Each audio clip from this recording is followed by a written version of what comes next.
ये कहानी है संजीव की, जो मुंबई में रहता है। वो एक सॉफ्टवेयर कंपनी में काम करता है। संजीव उत्तर प्रदेश के एक गांव से मुंबई में काम करने के लिए आया हुआ है। क्योंकि संजीव गांव से आया हुआ था, इस कारण ऑफिस में ज्यादातर लोग उसे पसंद नहीं करते थे। संजीव का सिर्फ एक ही दोस्त था, जिसका नाम रोहन था। रोहन महाराष्ट्र के एक छोटे से गांव से आया हुआ था।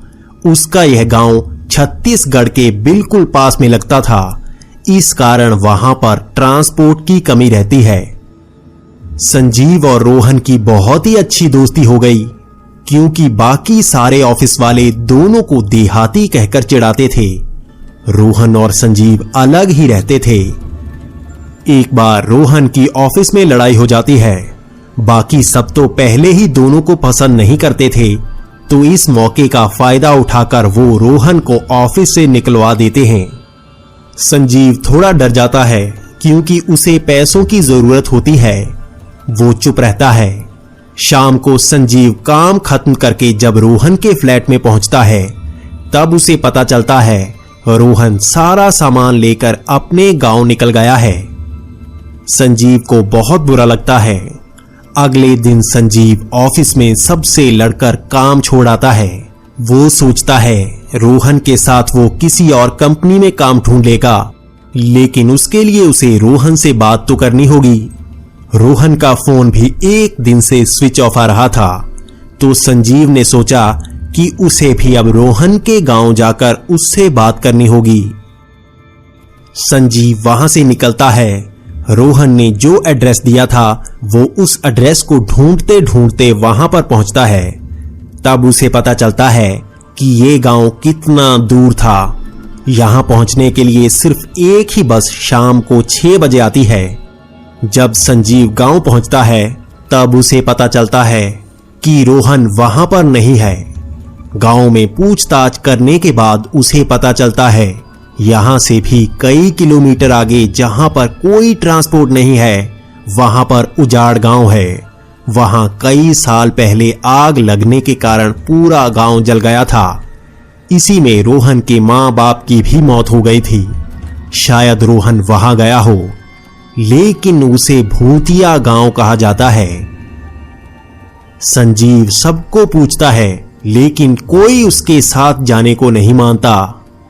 उस रात वहीं रुककर संजीव पास के ही पुलिस चौकी में गुमशुदा की कंप्लेंट कर देता है। उसे कहा जाता है कांस्टेबल गुप्ता बाहर हैं, जब आएंगे तो गांव भेज दिए जाएंगे। उसके साथ वो रोहन को ढूंढ सकते हैं। संजीव फिर से गांव में आ जाता है। अगले दिन कांस्टेबल गुप्ता बस से वहां पहुंचते हैं। संजीव भी कांस्टेबल गुप्ता को लेकर वीरान गांव की तरफ निकल लेते हैं, जो 10 किलोमीटर दूर था। वहां तक चलकर ही पहुंचा जा सकता था, क्योंकि कांस्टेबल गुप्ता 6 बजे की बस से आए थे, तो शाम हो चुकी थी। चलते चलते वो उस गांव पहुंच जाते हैं। कांस्टेबल गुप्ता संजीव से कहते हैं यहां पर भी उसे जानने वाले रहते हैं, वो वहां जाकर देखेंगे। संजीव गांव में जाकर ढूंढे।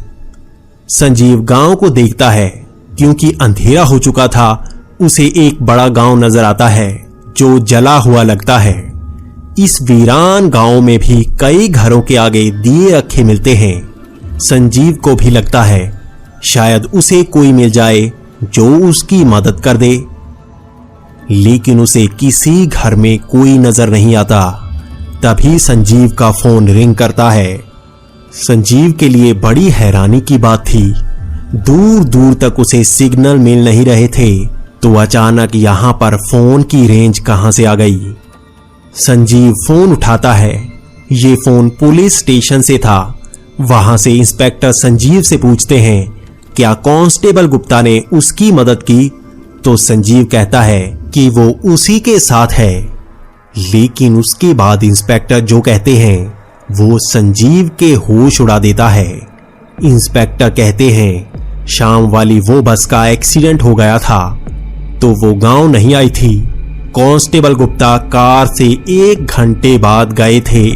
संजीव डर गया था कि अगर कांस्टेबल गुप्ता 1 घंटे बाद आए तो उसके साथ वो कौन था। संजीव डरकर एक घर के अंदर घुस जाता है। संजीव बड़ा हैरान हो जाता है क्योंकि इस घर में हर तरफ तस्वीरें ही तस्वीरें लगी हुई थी।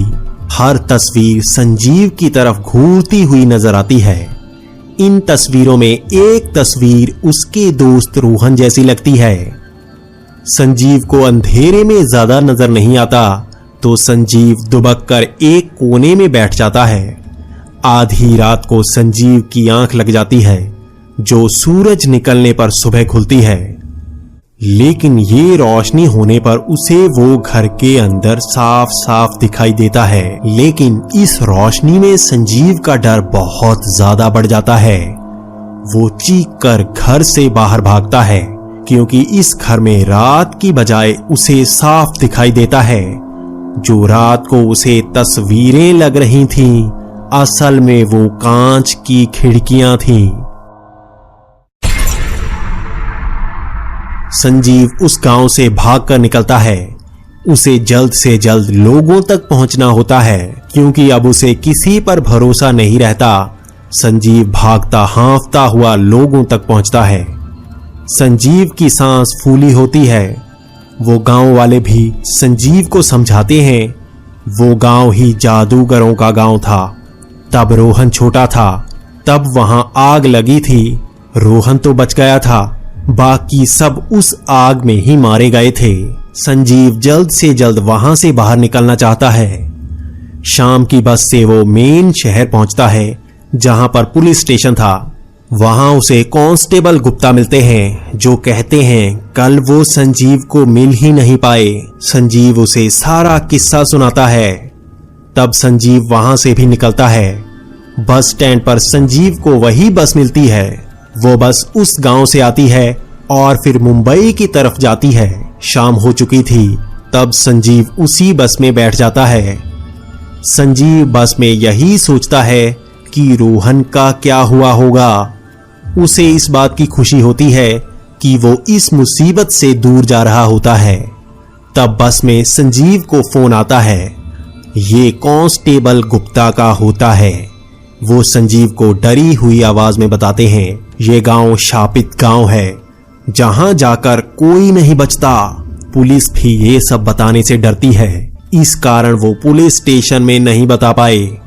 वो बताते हैं उस दिन आग एक गांव में नहीं बल्कि 2 गांव में लगी थी। उस गांव में भी जहां वो बस जाती थी। कांस्टेबल गुप्ता ये कहते हैं कि ख्याल रखिएगा, उन्होंने सब कुछ बता दिया है। संजीव डर में सहम जाता है, लेकिन उसे खुशी होती है वो बच गया, अब कभी वो यहां नहीं आएगा। तब दोबारा संजीव को फोन आता है। फिर से ये कांस्टेबल गुप्ता का होता है। वो कहते हैं कि वो एक बात बताना भूल गए।